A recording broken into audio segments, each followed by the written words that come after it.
आवाज जनता की। पवन सिंह के बीजेपी में आने के बाद कई नेता मंत्रियों की होश भी उड़ रहे हैं।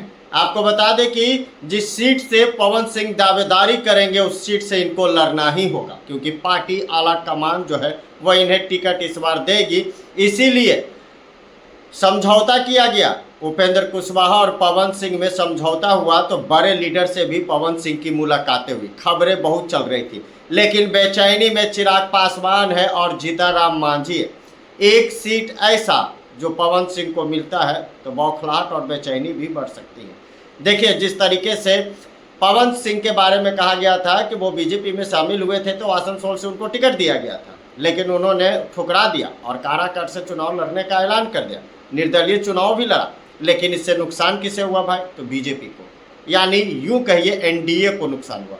उपेंद्र कुशवाहा हार गए और कारण सिर्फ और सिर्फ भोजपुरी के सुपरस्टार पवन सिंह रहे। जिस तरीके से जो दावेदारी चल रही थी, फिर टिकट चल रही थी, काराकाट से उन्होंने चुनाव लड़ने का ऐलान किया। उन्हें लगा पार्टी काराकाट से टिकट दे सकती है, लेकिन उपेंद्र कुशवाहा को ही खड़ा किया गया। लेकिन उपेंद्र कुशवाहा के सामने चैलेंज था, क्योंकि निर्दलीय भोजपुरी पावर स्टार पवन सिंह थे, तो उन्हें कैसे रोक सकते थे। आलम यह रहा कि एनडीए को वहाँ से एक सीट का नुकसान हो गया, लेकिन अब एनडीए वो उस कसर को पूरा करेगी, उस सीट पर दावेदारी ठोकेगी और उसे पूरा भी करेगी। लेकिन बेचैनी मांझी को क्यों बढ़ गया भाई? मांझी 20 सीट का डिमांड कर रहे हैं। चिराग पासवान भी सहमत है, लेकिन उन्हें भी कम से कम सीट से नहीं काम चलेगी, उन्हें भी ज़्यादा सीटें चाहिए।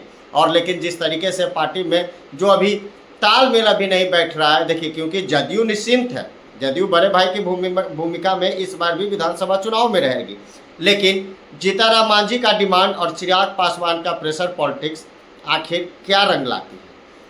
क्या जो डिमांड कर रहे हैं चिराग पासवान और जीतनराम मांझी, क्या वो पूरा करेगी एनडीए? यानी यूँ कहिए हाई कमान जो है अमित शाह, जेपी नड्डा और बिहार का कमान जिन्हें सौंपा गया विनोद तावड़े।